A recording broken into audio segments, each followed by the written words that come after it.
Welcome to the course on digital system design. In this lecture, we will look at the analysis of sequential circuits. Sequential circuits are circuits that respond not only based on the present value of the input, but the response is based on the sequence of inputs that were given to it. Which means these circuits remember the history of the input sequence that is given and respond based on that. Which means that they should have the capability to store the history related information. To that end, flip-flops are being used. So, it is fundamental that we should understand the flip-flops behavior before we dwell into the analysis of sequential circuits. In the previous lectures, we have already looked at how flip-flops behave, their characteristics, and so on. So we will first review the characteristics of the basic flip-flops before we take up the problem of analyzing sequential circuits based on these flip-flops. We looked at three kinds of flip-flops. Remember, flip-flops are devices which are edge triggered. They can be either positive or negative edge triggered devices. When such a transition comes, the output of the flip-flop changes, and that is dependent upon the present state of the flip-flop as well as the input that is given to it. So the simplest flip-flop would be the D type flip-flop. It has only one input called as the D input, and the output we denote it as Q at the time t plus 1, where Q of t is the previous state. The next state is represented as Q at the time t plus 1. If you measure time in steps of the clock period, then t denotes the tth clock step and t plus 1 denotes the clock period after the transition in which the flip-flop changes. So that is how the t and t plus 1 has to be understood. Also, in real sense, t is a continuous valued random variable.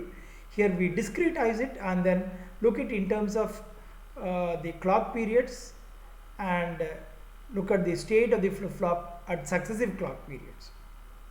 Well, when d is equal to 0, irrespective of the state of the flip-flop, Q at the time t plus 1 will be the same as d, that is, it will also be 0. Similarly, when d is equal to 1, Q at the time t plus 1 will be 1, which means that Q t plus 1 simply follows d after this transition. It is independent of the present value Q of t. So the characteristic equation is given by Q at the time t plus 1 is simply given by d.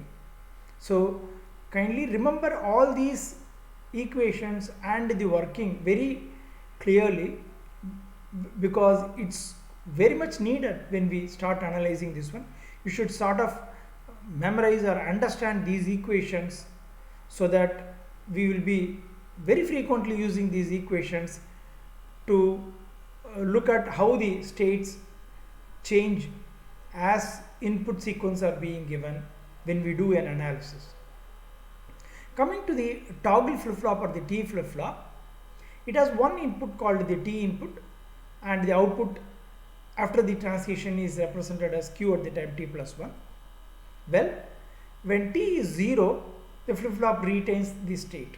It is the same as Q of t, that is the no change condition. When t is equal to 1, then the flip-flop toggles. Q at the time t plus 1 is Q dash of t.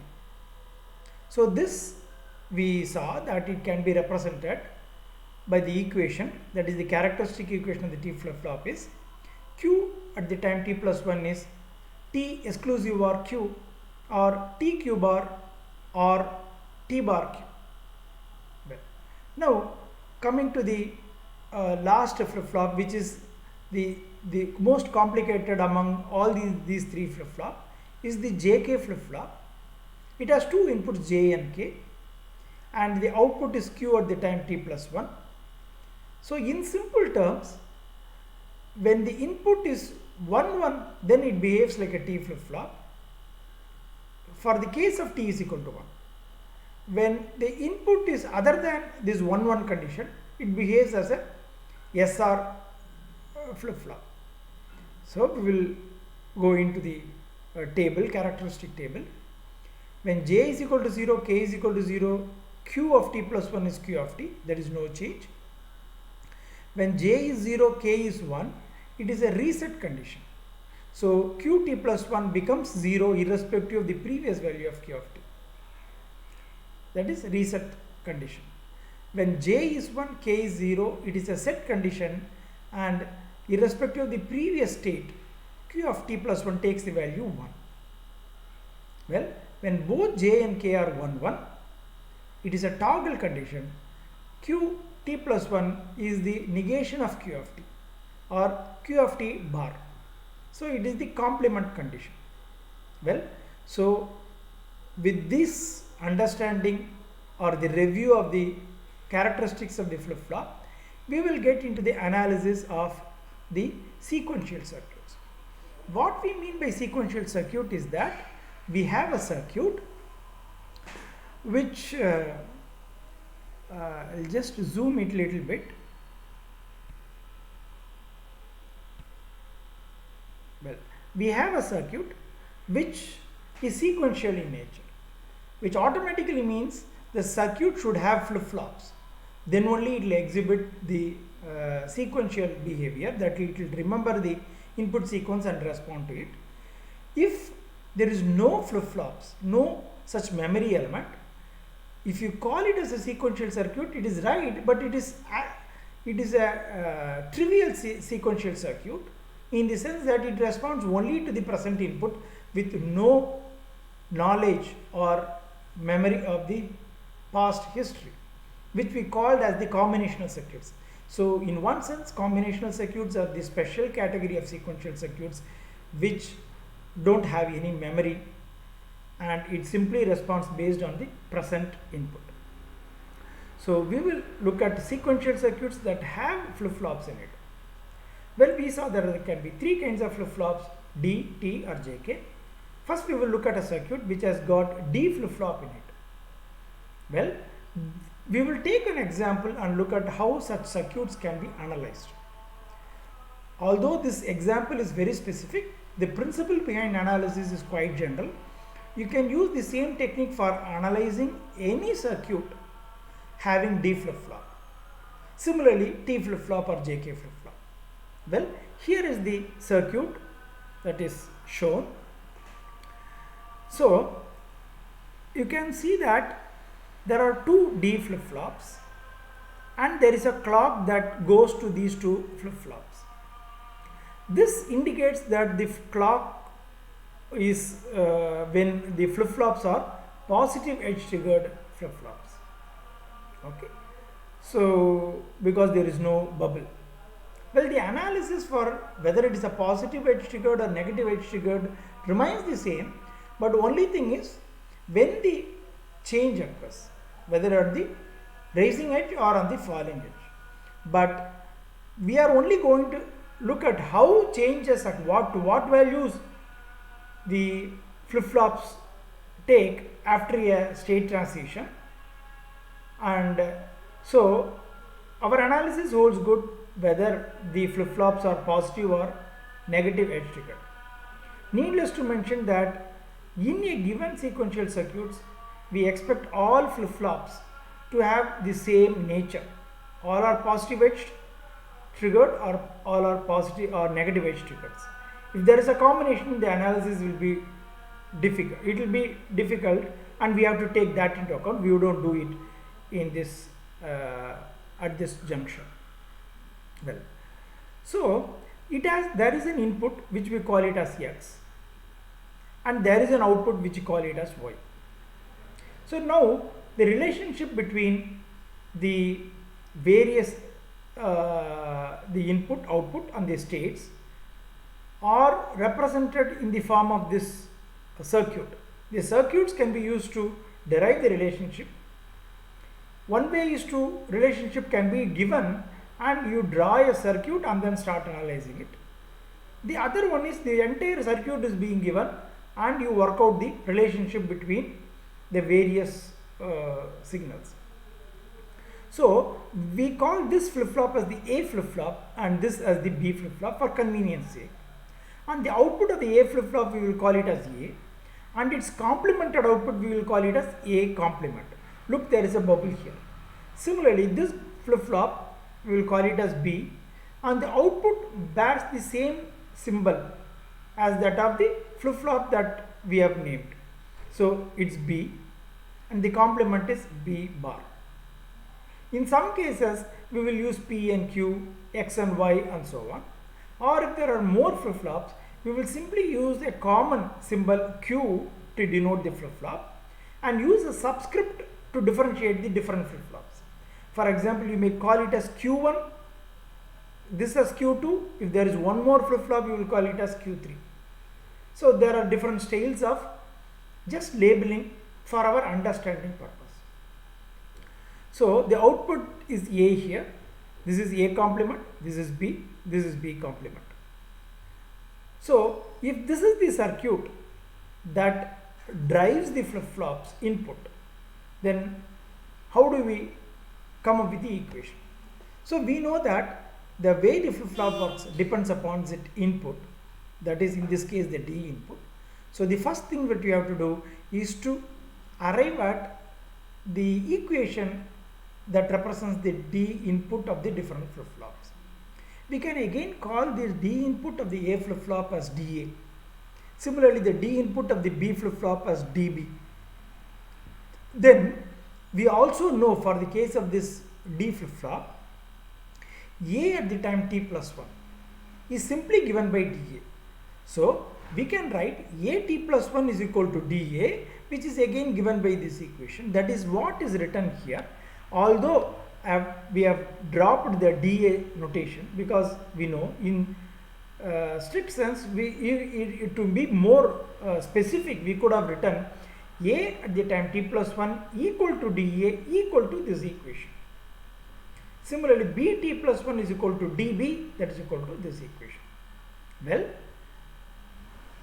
how do we derive this equation? That is, we have to find out D in terms of different other signals that govern it.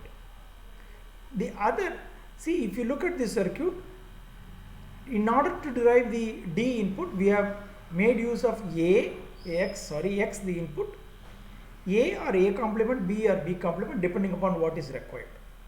So if you look at this AND gate, one of the input is X, the other input comes from A, so it is X and A. So this is X, A, X or X and A. So one of the term in the SOP, sum of product representation of DA or AT plus 1 is AX.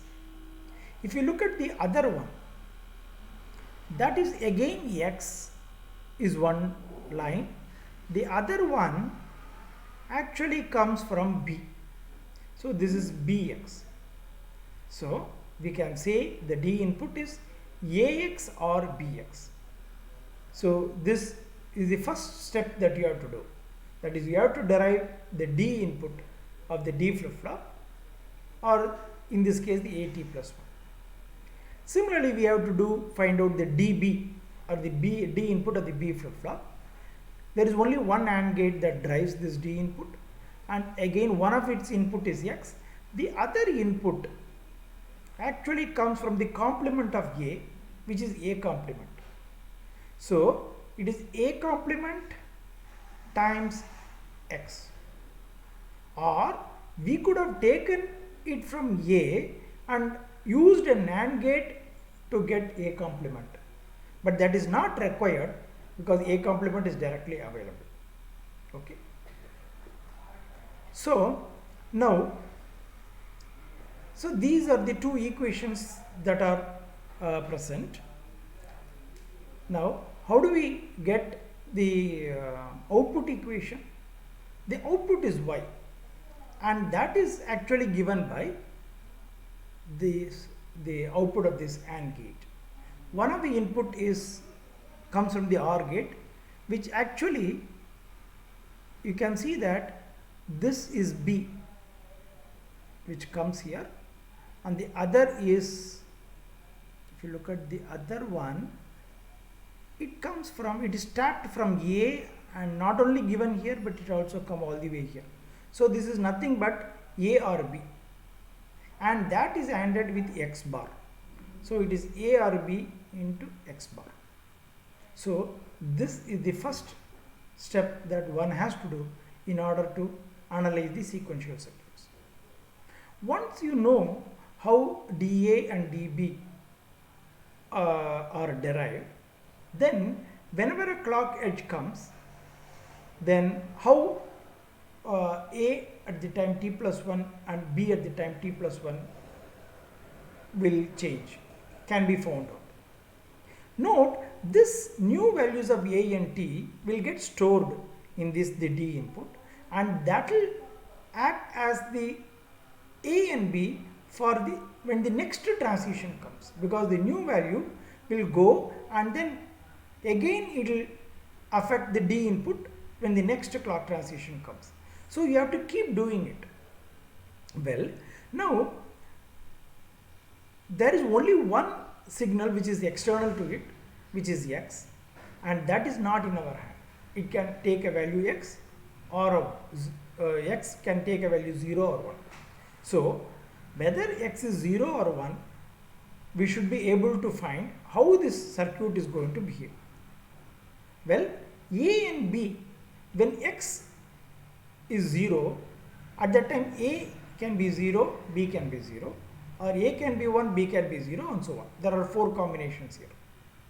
When X equal to 1, similarly there are 4 combinations. So we have to find out how A and B changes for all 8 possible combinations of X, the present value of A, the present value of B.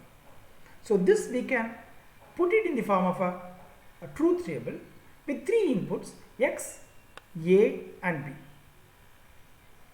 So you could construct a truth table with X, A and B are the inputs, and the next value of A, which is AT plus 1, and BT plus 1 as the output one. The in-between signal dA and dB are required to compute AT plus 1, BT plus 1 can also be represented for convenience. So there is one style in which you can write down the truth table in which the inputs are X, A, B, and the output of A plus or AT plus 1 and BT plus 1. Well, this kind of a truth table for a circuit, a sequential circuit, we are going to call it as the state table. Why? Because it represents how the states changes. Henceforth, we will not use the term truth table, we will start using the term state table that represents how the state changes. Given for the given present state, when the input comes, what will be the next state to which it will go? That is depicted by the state table. Well, I mentioned that you can have a truth table with 2 input conditions and the output values. The output values are not only AT plus 1 and BT plus 1, we are also interested in Y. So there are essentially 3 outputs. Now, instead of putting it in the normal truth table form, there is another form of the truth table or the state table which is more easy to understand, wherein instead of tabulating 8 rows, putting down 8 rows against A, B and X, here what we do is we lay it out in a manner which is more understandable. Here what we do is we write out all possible present state in which this circuit can be there. Before we even move on, we will later see that these kind of sequential circuits represents what are called as the state machines, because they store the information which can be interpreted as state and therefore move from one state to another. So they will be called as state machines, or more specifically finite state machines. Why finite? Because the number of states is usually finite. Therefore they are called as finite state machines or FSMs. And in this case, we view the machine to be in a given state or the present state at any given time, and based on the conditions, input condition, it will go to another state which we will call it as the next state, and in that process it will generate some output. So if this is how you view the behavior of these circuits as a machine, then this layout of the table is more meaningful. What it tells is, whenever it is in a present state given by A is equal to 0, B is equal to 0, when an input condition of x equal to 0 occurs, the next state will have a value of A and B given by 0 and 0, and for the same input condition x equal to 0, the output will be 0. So this is how we have to view it. Okay. In order to come up with this table, again we need this equations. At plus 1 is equal to Ax plus Bx and Bt plus 1 is equal to A bar x. We got it by analyzing this circuit. This is what we mean by the analysis of this circuit. But it is still not over. It is only one step. Now, what we do in this state table is, we will list out all possible present states. So, there are two state variables. One is the bit that is stored in the A flip-flop. Another is the bit that is stored in the B flip-flop. Each bit can take two values, 0 or 1. Therefore, there are four possible combination of the value state variables can take. So, there are four possible states. They are denoted as AB as 0, 0, 0, 1, 1, 0, 1, 1. So, when we state the state as 0, 0, it means A is equal to 0, B is equal to 0. Well, when we denote a state as 0, 0, we should also have an understanding of which B note stands for A, which bit denotes for B. Okay, in this case, the when we say 0, 0, we know that the least significant bit, which will stands for B, and the most significant bit stands for A. So that is implicit whenever we mention the states as 0, 0, 0, 1, 1, 0 and 1. Similarly, the next state to which it can go again can be only 0, 0, 0, 1, 1, 0, 1, 1. But again, that depends upon the present state and the input condition. So here there are two possible input conditions. X can take a value 0, X can take a value 1. So for every given present state, for the two possible input conditions, we have to find out the next state which can be reached. So those are given here. So these bits represent A and B in the next state, which are essentially A t plus 1 and B t plus 1. Similarly, for the input condition x equal to 1, when the present state is 0, 0, the next state of A is given here, similarly for B. So how do we interpret this? These two 1, 0, it tells that when the present state is 1, 0, for the case of x equal to 1, the next state is 1, 0. This is how we have to interpret it. Similarly, when it comes to output, the output variable y depends upon the present state and the input. So when x equal to 0, when it is in the present state, the output is 0. Similarly, when x equal to 1, 1, when the state is 1, 1 and the x equal to 1, the output is 0. This is how we interpret it. Well, now how do we arrive at these values? That is based on these equations. So this equation tells that A at the time t plus 1 is Ax plus Bx. So you have to find out what will be next value of A, that is At plus 1, for using A, B, X as the value 0, 0, 0. Into this equation you have to arrive at At plus 1. Okay. So you all are zeros. So if you substitute all zeros for A, B and X, you will get 0. So that is how you arrive at 0 here. Similarly, if you look at B, this input, you have to use 0, 0, 0 in this equation to get B. So you will see that A is 0, A complement is 1, but x equal to 0, so 1 and 0 is 0, so this is 0. This is how you get it. Now we have to do it and fill up all these things. Now let us try to do it in a more efficient manner instead of plugging zeros in all these equations and then getting the outputs in a little tedious manner. We will slightly look at this equation. This is a plus b into x. Well, so whenever x equal to 0, a t plus 1 has to be 0 because it is a or b into x. So we look at the case of x equal to 0. For whenever x equal to 0, irrespective of a and b, a t plus 1 has to be 0. So here is a case when x equal to 0. This thing is x equal to 0, while a, b can take 4 possible combinations. But in all these cases, a t plus 1 is 0, so you simply put zeros in all these 4 places. Well, now, how do we interpret the condition when x equal to 1? If you rewrite it as a or b and x, when x equal to 1, then it is simply a or b. So, for the case x equal to 1, then if you want to find a, you have to simply find out a or b and then put it here. So here you see a is 0, b is 0, so it is 0. In all these 3 cases, a or b is 1, therefore you have put 1, 1, 1. So this way you can look at it carefully, simplify it for different conditions and then calculate it en masse and then put it.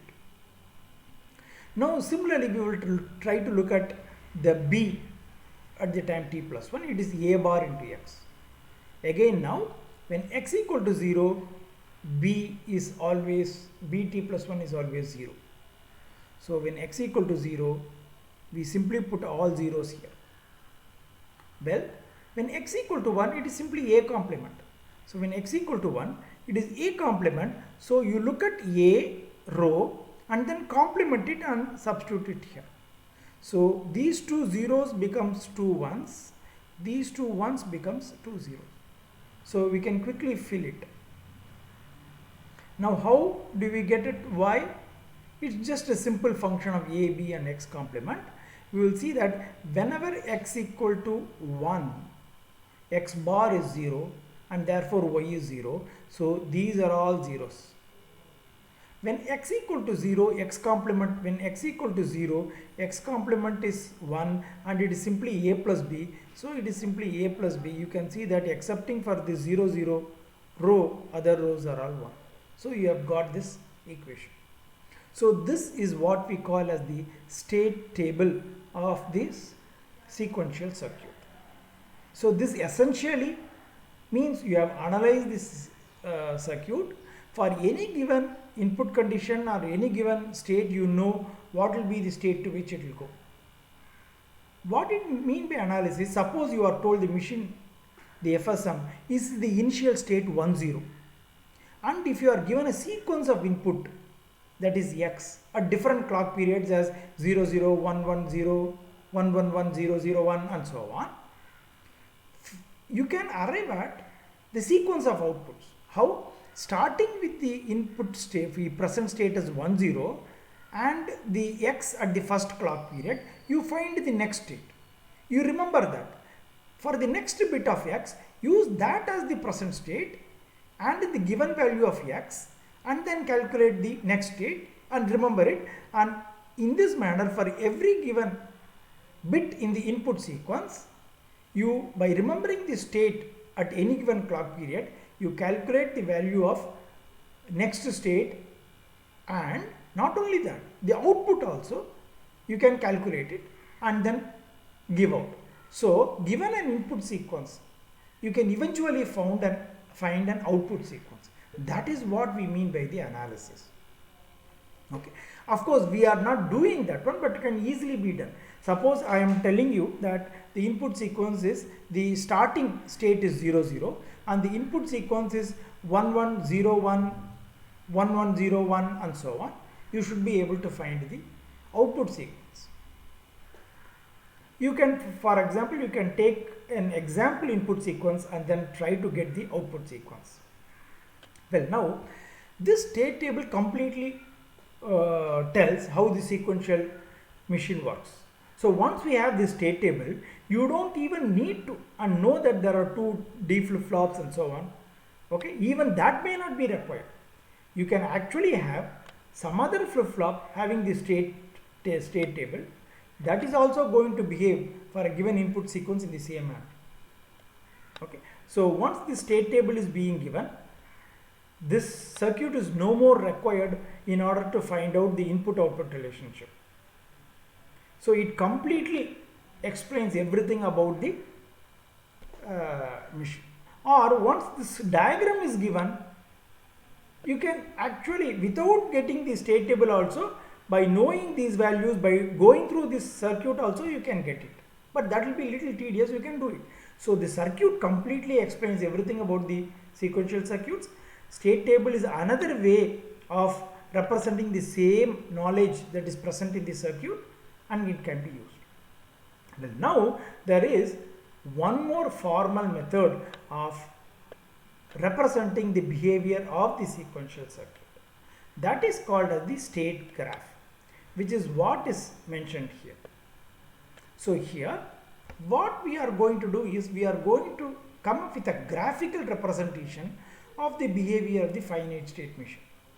We will tell what is the present state and how, based on certain conditions on the input, the machine goes to different state, and in that process what output it gives out, and that is represented in the form of a state graph. Well, we can look at this one. So here what we will see is, well, I think you might have some idea of what we mean by a graph. I am not going to dwell into much about the graph theory and so on. So basically a graph is nothing but a way where there are a set of nodes and there are a set of edges or arcs.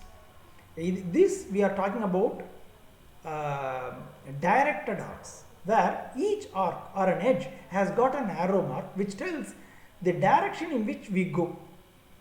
So they are directed graphs, and the arcs also have got a label. The label has got a meaning.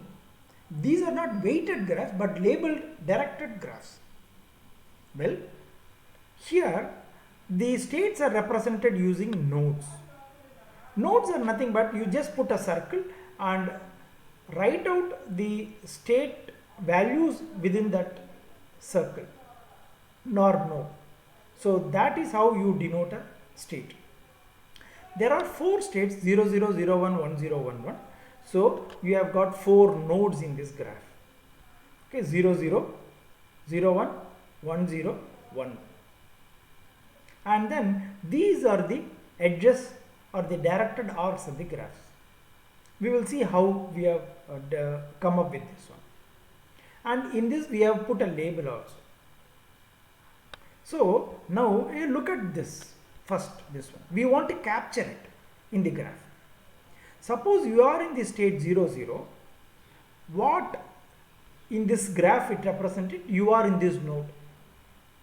Imagine that you are sitting in this node, and based on an input you jump into a different node, and in the process of jumping you will give out an output and then jump. Okay. So if you are in 0, 0, when the input x equal to 0 occurs, you go to the state 0, 0, which is the same as this state, which means that you remain in this state. So to denote it, what we can do is, from 0, 0, when you have an input of x of 0, x equal to 0, you remain in that state. But for that, to tell it remaining in this state, we have to indicate it explicitly by putting a arc which comes back to the state.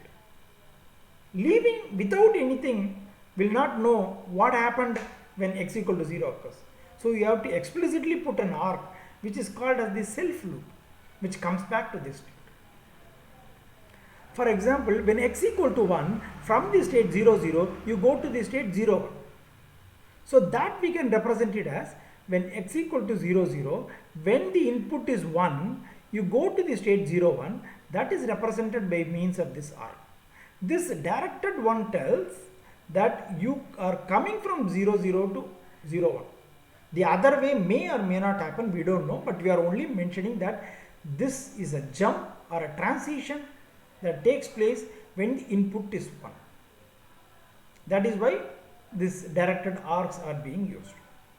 Well, when you are in 0, 0, when an input x equal to 1 occurs, you go to 0, 1. Well, at the same time, during this condition, an output of y equal to 0 is being given. That also we want to capture it. So, when you are in 0, 0, when x equal to 1, we have two information about the next state as well as when x equal to 1, the next output. So, what we do is we denote this output as in the part of the label itself. So, from 0, 0, when the input is 1, you go to 0, 1 by issuing an output 0. This is what this label indicates. So, usually in the label, you write down the input-output condition. So, what is the input and what is the output that is given when you make the state transitions? Usually, the convention is that you put a dash that separates the input and output. The input is put first, followed by a dash, followed by the value of the output. So 1 bar 0 means x equal to 1, y equal to 0. This is what this 1 0 indicates. Here 0 bar 0 means when for an input of 0, x equal to 0, the output of when you are in 0 0, an output y equal to 0 is being issued and you come back to this state. So this is what this graph represents. Well, there can be more than one input. Instead of just x, there can be 3 inputs, x1, x2, x3. 2 outputs, y1, y2. Then in that case, you would have put 3 bits here and 2 bits here. Like 101 bar 00, which means that when under the input condition of x1 is equal to 1, x2 is equal to 0, x3 equal to 1, you make a transition by putting y1 is equal to 0, y2 is equal to 0 and so on. So those are little complication, but you can generalize it. We will come to that later. Incidentally, this is a case where the state transition, the output depends on the state transition. That is, output is dependent upon not only the present state but also the input that is given. That is why you are denoting the output during a state transition like this. Such kind of finite state machines, we will call it as Mealy machines. Later we will also encounter certain kind of machines where the outputs y are purely a function of the present state A and B, in which case you don't need to put them along with the label. You can tie it with the state itself because they are only a function of the state variables. Those will be called as the Moore machines.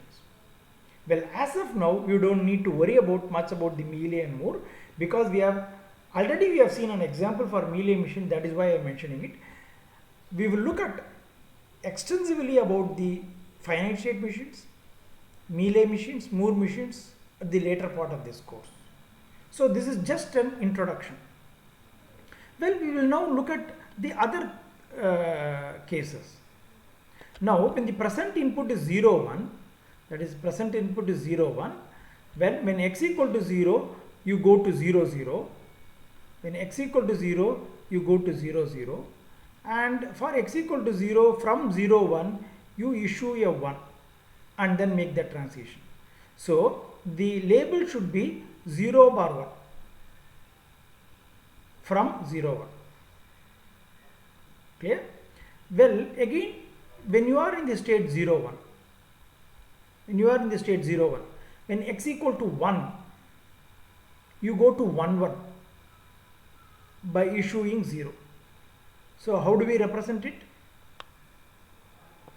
When you are in 0, 1, when x equal to 1, you give an output y equal to 0 and go to 1, 1. So, this arrow mark indicates that.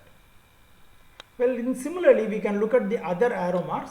I will slightly reduce the uh, uh, zoom of this one so that everything can be seen. When you are in the state 1 0, that is this state, for x equal to 0, you go to 0 0 by issuing a 1. When x equal to 0, you go to 0 0 by issuing a 1. In the state 1 0, for x equal to 1, you remain in the state 1 0 by issuing a 0. So, from 1 0, there is a self loop. In x equal to 1, you issue a 0. So, at last 1 1. In the case of 1 1, for x equal to 0, you go to 0 0 by issuing a 1. So, from 1 1, for x equal to 0, by issuing a 1, you go to 0 0. From 1 1, for x equal to 1, you go to 1 0 by issuing a 0. So, 1 0 means this state. So, for x equal to 1, y equal to 0 when you move from 1 1 to 1 0. So, this graph compactly represents the same information as the state graph. The point is, once we have this state graph, it completely tells everything about the behavior of the sequential machine. Using this also for a given input sequence, you can find out the output sequence. Or you can go back for using this graph, you can construct this state table. And then you can also design this machine. But of course, while designing the machine, how do we use, which gates you use to derive the D input? You have freedom, but you have to use only these equations. Otherwise, you could have used a NAND gate, NOR gate and anything. But all these are equivalent. In the sense their behavior, there are different representation of the same information. So now we have looked at how to analyze a D flip-flop based sequential circuit. Now, once we have done this one, we will do the same exercise, but for a different example for the JK flip-flop and T flip-flop. Okay.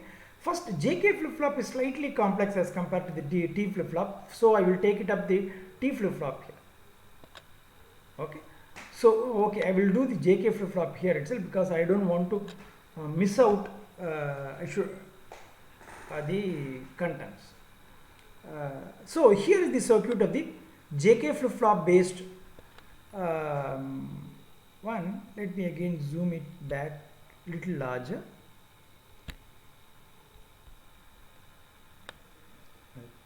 So, this is the X input. So, this is a circuit where there is an input X. There is no explicit output Y. If you want, you can treat A as the output, or you can always construct an output based on A, B, X. So, in this example, we have not bothered to take any output. Okay. So, we have to look at how this JK flip-flop behaves. Well, now here is the X and this is the X complement. Okay. So, and you have J input, you have K input, you have a clock here. Again, these are positive edge triggered flip-flops, and therefore you have not put any bubbles in this place. Well, this is the A output, this is the B output. We have not taken any A bar or B bar output. Well, now there are two inputs for the JK flip-flop, J input and K input. We can write out the equation for the J input and K input, which are the first step we have to do in order to derive the working of the JK flip-flop. Again, we call it as the A flip-flop. Then this is the JA input. JA input is nothing but B. That is what this equation tells. Similarly, KA input is nothing but this output of this AND gate, which you can see that this one is X bar and this one is B. So it is B X bar. Okay. Well, similarly, if you look at the B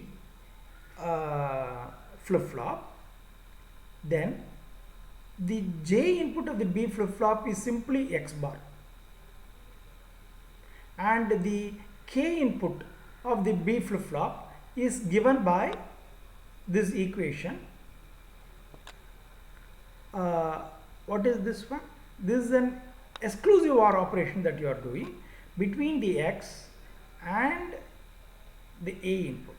So it is simply A exclusive OR X, or A bar X plus A X bar. So this is the equation governing the flip-flop, equation governing the inputs of the JK flip-flop. Well, so I will stop at this point, and then we will look at the analysis of this JK flip-flop based sequential circuit in the next part of the lecture. Thank you.